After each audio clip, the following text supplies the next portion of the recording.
Hey people, wake up. The Biden administration is plotting economic suicide.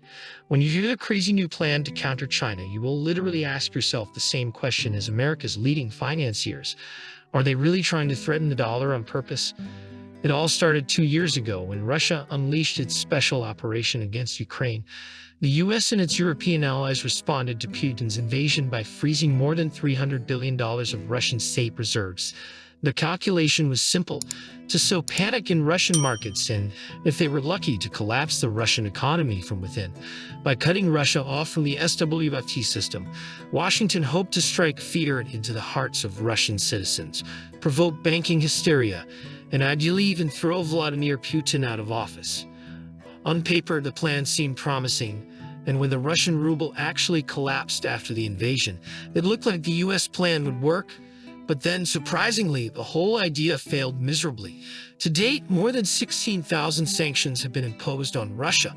But amazingly, Russia has somehow managed to circumvent every one of them by rebuilding its economy on a war footing, building up gold reserves and using it to trade raw materials around the world. But here's where things get really exciting. Instead of undermining the Russian banks, it was the U.S. banks that began to fall one by one last spring when Silicon Valley Bank, Signature Bank, and Silvergate Bank went bust.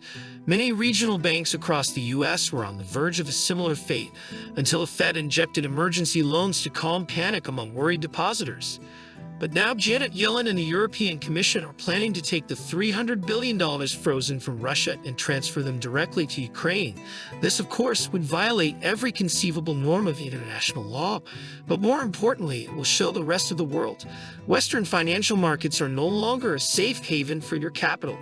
Indeed, such a fateful move could permanently undermine global confidence in the US dollar and the euro, because the safety of your assets will depend on the mood in Washington and Brussels. Drop the delusions. We will see literally everyone, from businessmen to corporations to entire nations holding US government debt, begin to get rid of investments in the dollar, because geopolitical risks are off the charts. China was once the largest holder of U.S. government debt, but in recent years it has been methodically selling dollars and buying gold. But it's not just China itself. In 2022, central banks around the world have been buying gold at record levels. And this is one of the main reasons why gold continues to hit all-time highs, almost monthly, and there is no end in sight to this rally. But wait, I haven't even told you about Biden's latest adventurous plan, the really crazy idea of hitting China in a currency war. Believe me, when I lay out the details, you will gasp at such a dubious scheme.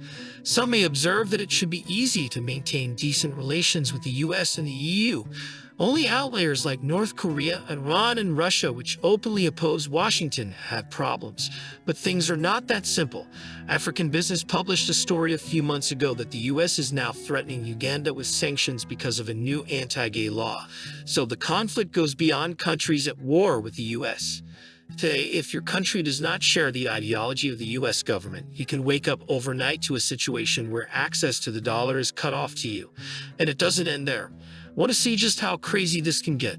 One of the favorites in the 2024 presidential race, Donald Trump, is now threatening sanctions against countries that refuse to use the US dollar. In a recent interview with CNBC, Trump stated, "I hate it when countries refuse to use the dollar.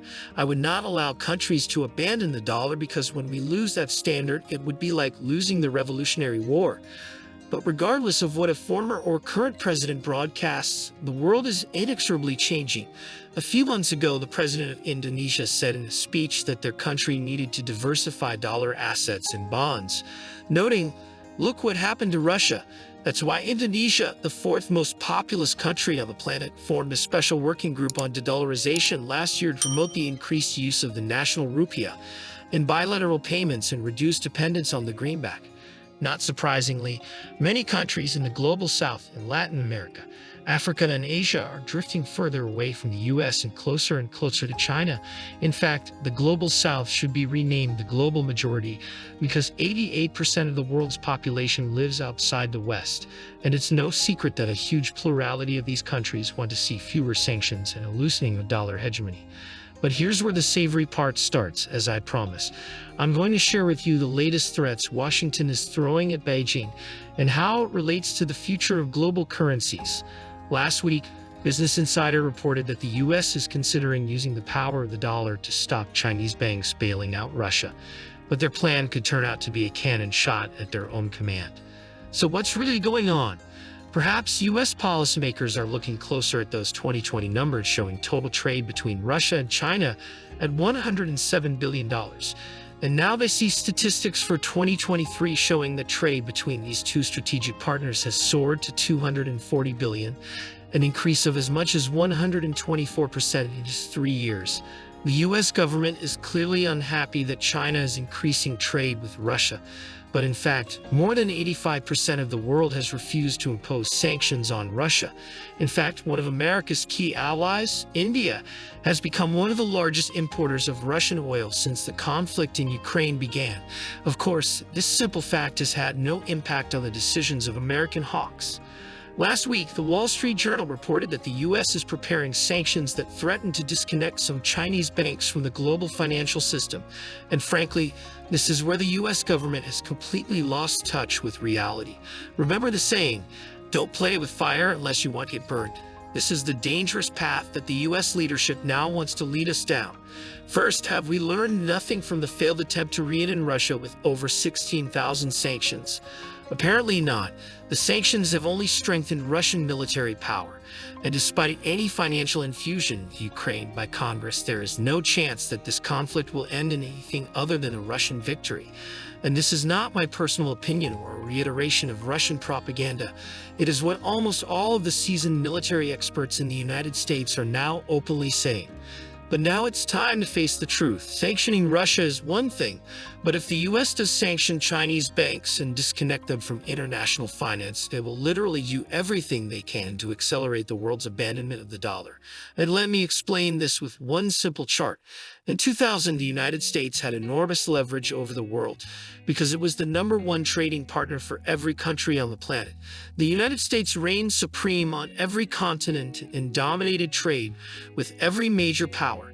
But 2 decades later, only a handful of countries still consider the United States their #1 trading partner. The vast majority of the world now circled in red is China's zone of interest and influence. And with this new leverage, China can take one simple step to radically push the rest of the world toward de-dollarization. More than 120 countries now count the Middle Kingdom as their main trading partner. Of course, the Chinese authorities understand this very well, and it is enough for them to simply announce that from now on it will be necessary to pay exclusively in yuan to buy Chinese goods. Very soon, most of the planet will abandon the dollar, because for most countries, China is the main trading partner. That is why the idea of imposing sanctions against Chinese banks is the height of madness, a doomed to failure enterprise that will only accelerate the world's abandonment of the US dollar. In fact, the de-dollarization trend is a process that started decades ago, around the turn of the century. In 1999, the world was still living in a unipolar reality where the United States was the sole superpower on the planet. In 1999, 73% of the world's foreign exchange reserves were held in US dollars. But over the next 2 decades, a rapidly gaining China entered the arena. Don't forget that chart I showed earlier. It documents the shift in just 20 years from US dominance to China's dominance of the world's supply of goods. When the Middle Kingdom became the planet's leading trading partner, it marked the beginning of a new multipolar reality where countries were given the choice to cooperate with the US, China, or both powers simultaneously. By 2021, only 55% of global foreign exchange reserves were still denominated in US dollars. But with the Russian takeover of financial assets in 2022, the world's de-dollarization efforts have reached unprecedented levels.